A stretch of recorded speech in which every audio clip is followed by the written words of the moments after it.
She was 23 and newly widowed, turned out of the house she had lived in as a wife, and sent, with a small trunk and a folded quilt, to the servant's cottage at the far edge of the Fletcher land, at Willow Creek.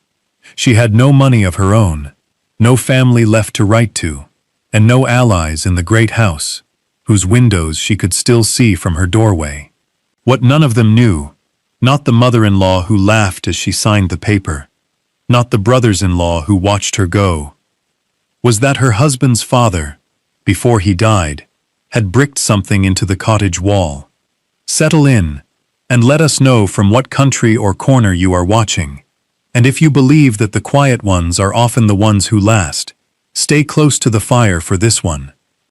Grace Fletcher had come to the Fletcher family, the way certain girls come into certain houses in that part of the country, which is to say, through service, and long acquaintance, and a marriage no one had quite expected.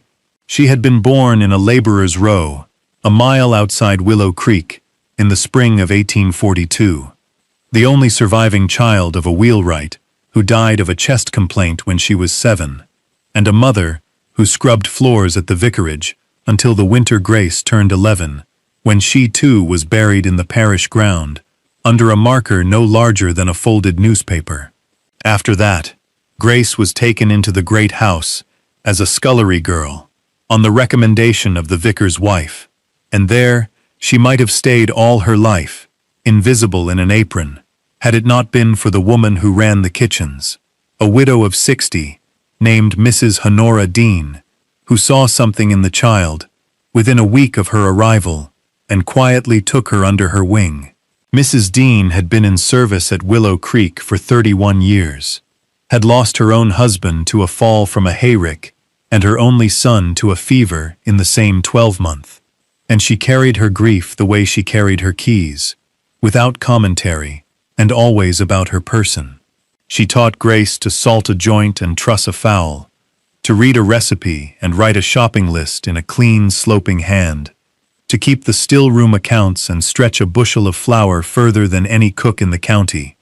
And when the housekeeper fell ill one winter, she taught Grace also how to keep the household ledgers, how to reconcile the butcher's book against the pantry, how to spot a shilling gone missing between the coal merchant and the back stairs.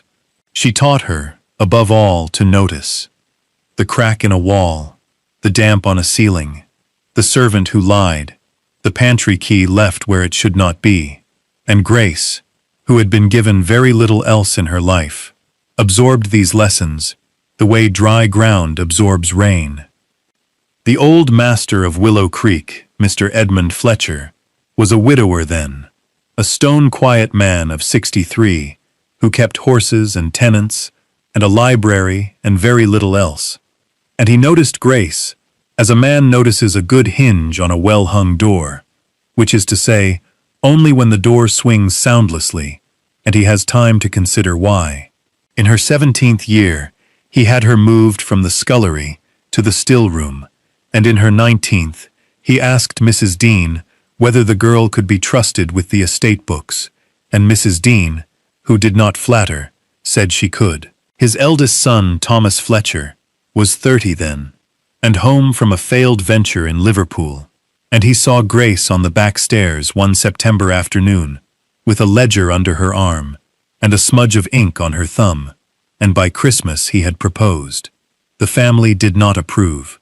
Thomas's mother, Mrs. Augusta Fletcher, called it a folly and worse. His two younger brothers, Roland and Percy, made jokes in the smoking room about the kitchen bride. Only old Mr. Fletcher gave his blessing, and he gave it in writing, in a short letter that Thomas kept in his pocket for the rest of his short life. They were married in the parish church in the spring of 1863, and for 2 years Grace was a wife in the great house, though not a welcome one. She managed the still-room accounts, because no one else would, and she sat quietly at the long table, while Augusta corrected her table manners, and Roland's wife pretended not to hear her speak. The one thing she carried into the marriage that was truly her own was a small brass thimble that had belonged to her mother, worn thin at the crown from years of piecework, and she kept it on a bit of ribbon in her sewing box and touched it sometimes when the dining room grew unbearable. Old Mr. Fletcher died in the November of her first year of marriage, in his chair by the library fire with a book open on his knee. And Thomas followed him 14 months later, thrown from a horse on the frost-hard lane between Willow Creek and the market town, and dead before the doctor could be fetched. There was no child. There was no separate settlement in Grace's name, or so the family claimed, and the will that had been read after old Mr. Fletcher's death had left the estate entire to Augusta for her lifetime, with reversion to her sons. Grace, at 23, had a widow's cap she had sewn herself, a black wool dress turned twice at the hem, her mother's brass thimble on its bit of ribbon, and a folded letter from her father-in-law that she had found in Thomas's coat pocket the night he died, in which the old man welcomed her to the family and called her, in his careful hand, daughter.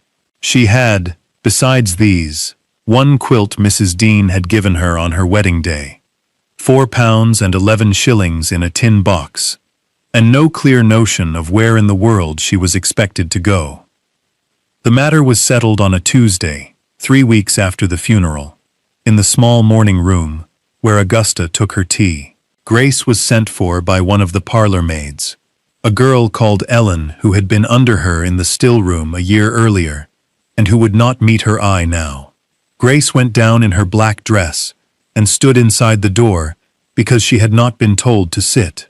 Augusta was at the writing table with a solicitor's clerk beside her, a thin man in a gray coat whose name Grace never learned. Roland stood at the window with his hands behind his back, and Percy sat in the armchair with one boot crossed over his knee, examining the polish on it.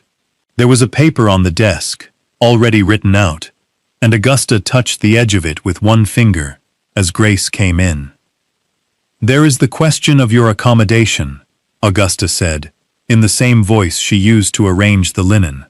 "Thomas left nothing in his own name. You understand that. The house is not yours, and it would not be seemly for you to remain in the rooms you occupied as his wife. We have discussed it among ourselves, and we have decided you may have the cottage at the back of the west paddock. It is not currently in use. You may take your trunk, and whatever articles of clothing were made for you as bride gifts. The jewelry, of course, remains with the family." Grace said nothing. Percy laughed once, a short sound through his nose, and turned it into a cough. Roland did not turn from the window. "You will sign here," Augusta said, and slid the paper across the desk. "It says only that you accept the arrangement and make no further claim on the estate. It is a kindness, Grace. I hope you understand it as such." Grace read the paper. The clerk had written it in a clean copperplate hand, and the language was plain enough. She thought for a moment of Mrs. Dean, who had been pensioned off to her sister's house in the next parish and could not be sent for, and of the letter in her pocket from old Mr. Fletcher, and of her £4 and 11 shillings, and then she took the pen from the clerk and signed her name. Augusta smiled at that, a small, pleased smile, and the clerk blotted the signature and folded the paper and put it into his case.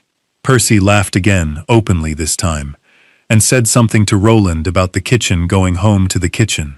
Roland at last turned from the window and looked at Grace and said, in a voice not unkind but perfectly indifferent, "You had better be out by evening.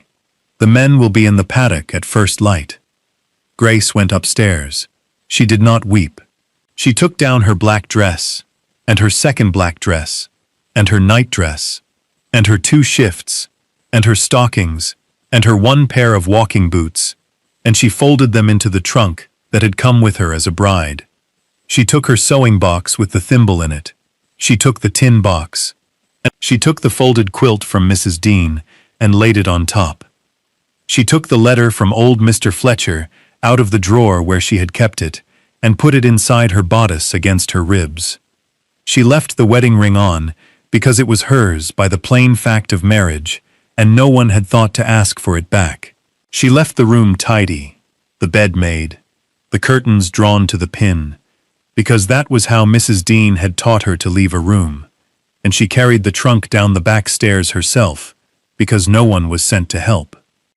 The cottage stood a quarter-mile from the great house across the west paddock, and along a lane sunk between two hedges of blackthorn. Grace walked it in the low gray light of a February afternoon, the trunk bumping against her knee at every second step, and the quilt slung over her shoulder in a canvas bag. There had been rain the night before, and the lane was mud to the ankle in places, and her boots, which had been meant for the flagged floors of a great house, filled at the seams before she was halfway. The wind came off the low fields with the smell of wet earth and rotted leaves, and, faintly, of coal smoke from the village chimneys a mile off. Rooks were up in the elms above the paddock, and their calling was the only sound apart from the wet suck of her own footsteps and the small chime of the tin box where it shifted against the sewing shears at the bottom of the trunk. She stopped twice to rest her arm.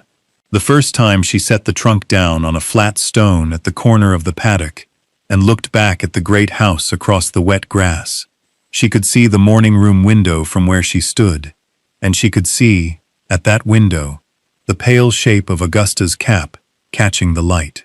She did not know whether Augusta was watching or only sitting where she always sat, and she did not stand long enough to find out. The second time she stopped was at a gate, hung crooked on one hinge, and she leaned against the post and pressed her hand for a moment against the letter inside her bodice, and then she picked the trunk up again and went on. The lane bent left past a stand of alders and dipped, and at the bottom of the dip, the cottage stood in a bare patch of yard, fenced on three sides, with broken palings. It was smaller than she remembered, from the one time she had seen it, as a scullery girl. It was built of the local gray stone, one story with a slate roof, a stone chimney at the gable end, a plank door studded with old nails, two windows to the front, one of them cracked across the pane, and a stone step worn hollow in the middle. There was a lean-to at the back that had once been a wash-house, and beyond it, a strip of nettles and bramble where a garden had been. The thatch on the lean-to had gone. The slates on the cottage itself were mossed and slipped in places, but the ridge still held. Grace set the trunk down on the step. The wind came up the dip and pushed her skirt against her legs and lifted a strand of hair loose from under her cap. She stood a moment with her hand on the door latch, gathering her breath, and then she pressed the latch and pushed the door inward on its stiff hinges and looked into the room where she was to live. The room was one room, 12 feet by 15 at her best guess, floored with worn brick laid in a herringbone that had sunk in places where the ground beneath had settled. The walls were plastered and whitewashed once, long ago, and the wash had come away in patches to show the gray stone beneath. A wide hearth took up most of the gable wall, with an iron crane still swung out over the ashes, and a trivet fallen sideways on the stone. Above the hearth, a rough oak beam served as a mantel, blackened by generations of smoke and pitted with old nail holes where hooks and rushlights had once hung. To the right of the hearth stood a small cupboard built into the thickness of the wall, its door hanging by one hinge. To the left, a plank partition divided off a sleeping alcove no wider than a horse stall, in which stood a straw mattress bed frame with its ropes gone slack, and a three-legged stool with the fourth leg lying beside it. A deal table stood under the front window, with one drawer missing. Two rush-bottomed chairs, one with the seat blown out, stood at odd angles, as though someone had risen from tea and never come back. The air inside smelled of cold soot and mice, and the particular sourness of a place shut up through a wet winter. A puddle stood on the brick under the cracked pane, where rain had come in. A swallow's nest, old and empty, clung to the beam above the door. The far wall, the one that ran along the back of the cottage and stood between the room and the fallen lean-to, was different from the others. Grace saw it at once and did not know why she saw it. The plaster there was newer, less pitted, and the courses of stone behind it, where they showed through, ran straighter and closer than in the side walls, as though that stretch of wall had been done over at some later date by a mason who had taken pains. She thought no more of it then. She set the trunk against the table leg, lifted the quilt out of the canvas bag, and shook it, and the small dust of the road came out of it in a cloud that turned in the gray light from the door. She swept the hearth with a besom she found behind it, whose twigs were half gone. She carried the puddle out in a chipped bowl left on the sill. She stuffed the cracked pane with a folded strip of her second black dress until she could find better. She gathered sticks from the alders at the top of the lane and drew from the tin box a lucifer wrapped in paper and set a small fire in the grate, and she boiled water from the rain butt in an iron pot that had been left hanging on the crane, and she washed her hands and her face and drank a cup of hot water because she had no tea. She sat on the sound chair with the quilt around her shoulders and watched the light go out of the two front windows, and then she lay down on the ropes of the bed with the quilt over her and slept in her clothes, with the letter from old Mr. Fletcher still inside her bodice and her mother's thimble on its ribbon around her wrist. By the end of the first week, she had scoured the bricks with sand and water, mended the second chair with twine and a splint from the paling fence, stopped the worst of the roof leaks with rags pushed up between the slates from within, and set the cupboard door back on its hinge with a nail bent by a stone. She ate what she could earn or gather. Ellen, the parlor maid, met her twice, at the gate at the corner of the paddock, with a twist of tea and a heel of loaf hidden under her apron, and would not stay to be thanked. The vicar's wife, hearing where she was, sent down a bag of oats and a jar of dripping by a boy. Mrs. Dean was too far to send to, and Grace would not ask. It was in the second week, on a morning when a low sun struck across the back wall from the door, that Grace stood with a lump of soap and a scrubbing cloth, and set herself to wash the plaster down before the damp took it further. She worked from the corner outward, moving her hand in slow arcs, and she felt through the wet cloth what her eye had already told her, that the wall behind was not the same wall as the others. It rang differently under her knuckles. In the middle of the wall, at the height of her shoulder, was a place where the plaster had cracked, in a rough square outline, no bigger than a hearthstone, as though something behind had shifted and the surface had settled in a shape not its own. She rested her palm there. The wall was cold, but not with the deep cold of stone laid against earth. It was a shallower cold, as of a thin skin over a hollow. She fetched the poker from the hearth. She tapped the plaster inside the crack with the flat of it, and heard the sound come back different, drier, with a hint of an answer behind it. She scraped along the crack with the point of the poker until a first flake fell, and then another, and then a piece, the size of her hand, and behind the plaster, the stones showed neatly squared and small, brick-sized rather than fieldstone, and mortared in a paler mortar than the rest. She sat back on her heels a moment. She thought of Mrs. Dean saying that a wall could tell you as much as a face if you looked at it long enough. She thought of old Mr. Fletcher's letter against her ribs. She rose and fetched the small hatchet from beside the hearth, and a chisel she had found in the drawer of the table, and she began, slowly and without hurry, to work the mortar out from around the courses of brick within the outline. The brick came out 1, and then 2, and then 4, and behind them was a space, and in the space, when she had made the hole large enough to reach in with her arm, her fingers touched first the flat, cold face of an iron box, and beside it, the edges of a rolled bundle of papers tied with red tape, and above them, laid flat against the top of the box. A folded sheet of paper, with her own name written across it in a hand she knew, in ink gone brown with the years, in old Mr. Edmund Fletcher's slow, deliberate script, for Grace Fletcher, when she is ready to find it. She did not open the letter at once. She lifted the iron box out of the hollow with both hands, because it was heavier than she had expected, and she set it on the brick floor beside her knee, and she took out the bundle of papers tied with red tape, and last of all, she took the folded sheet with her name upon it, and she carried all three to the deal table, under the window, and laid them there in a row, while her hands were still trembling, and her breath still short. She washed her hands in the basin before she touched the letter, because Mrs. Dean had taught her never to open a document with dirty fingers, and then she sat down on the sound chair and broke the wafer. The letter was 3 pages in old Mr. Fletcher's hand, and dated the September before he died. He wrote that he had watched Grace since she was 11, and had never known her to take a thing that was not hers, or to leave a thing undone that ought to be finished.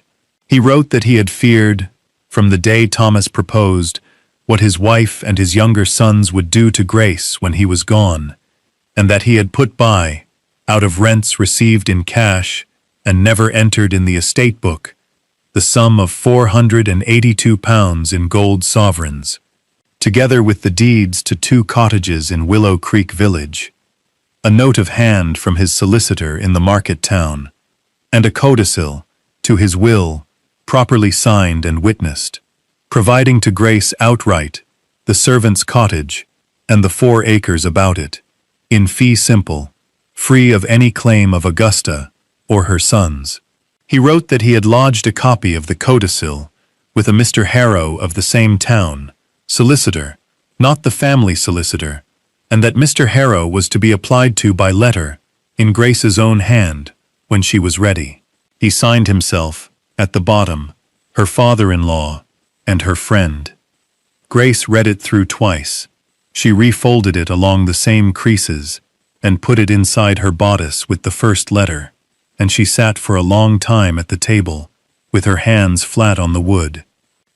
The next morning, she walked into Willow Creek Village, in her mended boots, and posted a letter to Mr. Harrow, at the market town, using 3pence of her own money for the postage, and none of what was in the iron box. She would not touch a sovereign until the codicil was proved.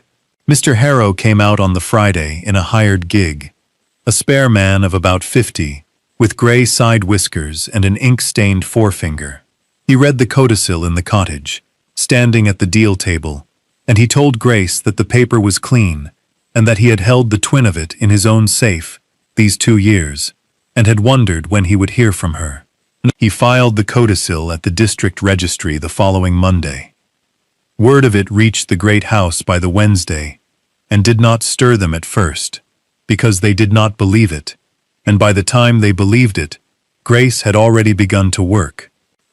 She hired a Mr. Peter Amberley, a mason of 38 from the north end of the village, to relay the courses where the strong room had been, and to rebuild the fallen lean-to in dressed stone. He worked for 2 shillings a day, and his dinner, which Grace cooked over the hearth. She hired Mr. John Wraith, a slater of 60, who had lost the use of 2 fingers on his left hand, but not the eye for a slipped ridge, to strip and relay the roof, and she paid him in coin from a purse she carried inside her apron. She sent for a glazier from the market town, a Mr. Bramble, who reset the cracked pane and puttied a second window she had not been able to reach.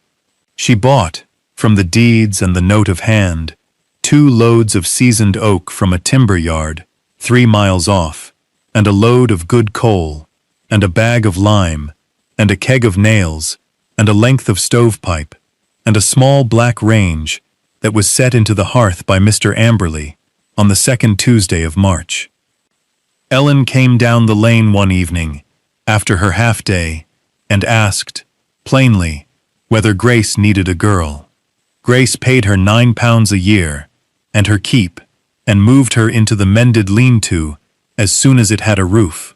A widow named Mrs. Sarah Peake, aged 44, whose husband had been a carter and who could read a ledger and drive a pony, came from the village on Mrs. Dean's word and took the second bed. Mrs. Dean herself was sent for by cart from her sister's parish in April, and Grace put her in the warmest corner by the range, with a chair Mr. Amberley had made from the sound halves of the two rush-bottomed ones. Mrs. Dean brought her keys with her.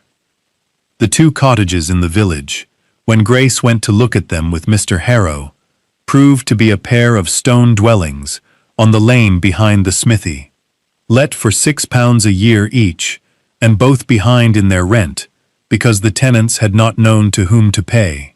Grace forgave the arrears on the day she took possession and set the rents fresh from the quarter day, and the tenants, a Mrs. Betty Wren, aged 51, laundress, and a Mr. Owen Field, aged 29, wheelwright, who had known Grace's father, came down to the cottage that Sunday afternoon with a basket of eggs and a mended handle for the door. By the end of April, the cottage had a slate roof laid tight, a lime-washed ceiling, 2 glazed windows, a sound floor with the broken bricks lifted and reset in fresh sand, a black range that drew properly, a scrubbed deal table with 4 whole chairs about it, a dresser of plain oak Mr. Amberley had built into the corner where the broken cupboard had been, and a garden turned over by Mr. Field on a Saturday afternoon into 6 neat beds with a path of brick between them. The lean-to had become a dairy with a slate shelf and a stone floor. The strip beyond it was fenced with new palings and held a pig by May and 6 hens by June. People began to come to the cottage on small errands, and then on larger ones, and then on regular days of the week. Mrs. Wren came on a Monday with her ledger of laundry accounts, because she could not make it balance, and Grace balanced it for her at the table, over a cup of tea, and would not take a penny.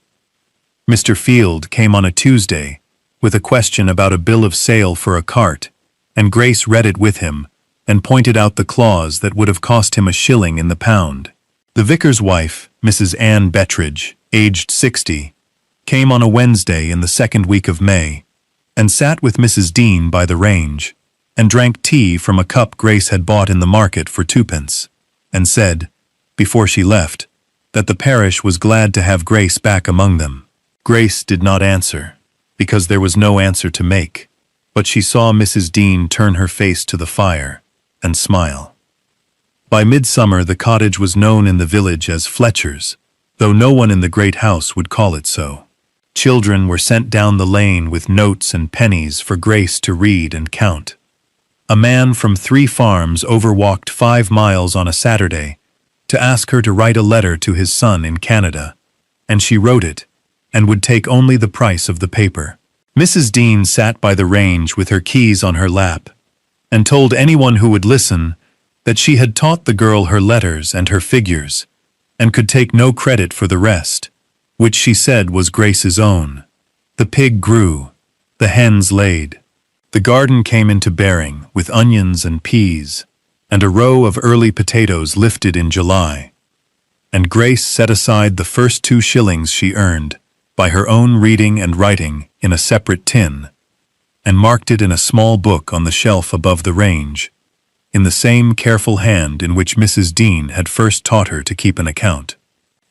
By August, the swallows were back in the beam above the door, building on the old nest, as though the years the cottage had stood empty had been only a long winter, and Grace sat one evening on the stone step with the door open behind her and the light going amber across the west paddock. She had come out to shell a bowl of peas for the next day's dinner, and had stayed longer than the peas required. The bowl was in her lap. The pods went into her apron. From where she sat she could see, above the alders at the top of the lane, the roof of the great house, catching the last of the sun, and she looked at it for a while, without any particular feeling, and then looked back down at her hands. Her hands were not the hands she had brought out of the great house in February. The palm was thickened where the besom and the scrubbing cloth and the mason's hod had worn it. The nails were cut square. On the ring finger of the left hand was the wedding ring, still hers by marriage and unasked for.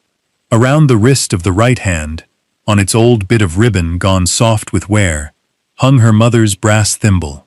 She had taken to wearing it there since the day the strong room came open, because a wrist was closer to work than a sewing box, and because her mother had done piecework with the thing on, and Grace liked to think of that when she was writing out a tenant's letter or figuring rent in her head.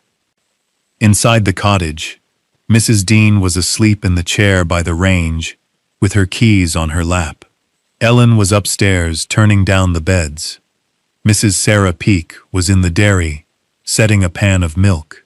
On the shelf above the range, in the little book in Grace's careful hand, the 2 shillings from the first letter she had written for pay had grown to 17 shillings and 6pence, kept separate from the rents and the sovereigns, and the accounts of the cottages behind the smithy, because that money was of a different kind, and Mrs. Dean had taught her long ago that different kinds of money were not to be mixed. Old Mr. Fletcher's 2 letters, the one from Thomas's coat pocket and the one from behind the plaster, lay together now in a japanned tin on the top shelf of the dresser Mr. Amberley had built into the corner. Beside the tin, on a folded square of clean linen, Grace had laid the brass thimble on the nights she took it off, and next to the thimble she had set the iron key of the strong room, which had been in the box with the sovereigns, tied to a scrap of the same red tape. 2 objects, from 2 people who had loved her, without ever asking anything of her, and who had gone before they could see what she made of what they left. She kept them side by side, and thought this was right. Word had come, in a roundabout way through Ellen's sister who was still at the great house, that Augusta had taken to her bed for a fortnight after the codicil was filed, that Percy had gone up to town for what he called air, and that Roland had ridden past the top of the lane one afternoon in June, and had turned his horse and gone back without coming down. Grace had heard all of this at her own table without setting down her pen. She had not answered then either. There was, she found, less and less that required an answer. The sun went off the roof of the great house. A rook called once from the elms. Grace shelled the last of the peas, brushed the pods out of her apron into the bowl for the pig, and stood up on the worn stone step where she had stood on a February afternoon, with a trunk at her feet, and no notion of what was on the other side of the door. Grace Fletcher was 23 and a widow. She had gone out of the great house with £4 and 11 shillings in a tin box, a thimble on a ribbon, a folded letter against her ribs, and a quilt over her shoulder, and they had laughed as they signed the paper that sent her down the lane. She had walked the 1/4 mile in the mud, and she had opened the door, and she had stayed. It was the best 1/4 mile she ever walked. If this story stayed with you, take a moment to subscribe and to share it with someone who has ever been sent to the smallest room in the house and told to be grateful for it. Leave a comment and tell us where you are watching from. And, if you would, tell us this as well. Who in your own life saw your worth before anyone else did? And what small thing of theirs do you still carry, on a ribbon or in a pocket or on a shelf, to remind you that you were loved before you were ever underestimated? Settle in, and we will meet again down another quiet lane, at another door that was never meant to open, with another woman standing on the step.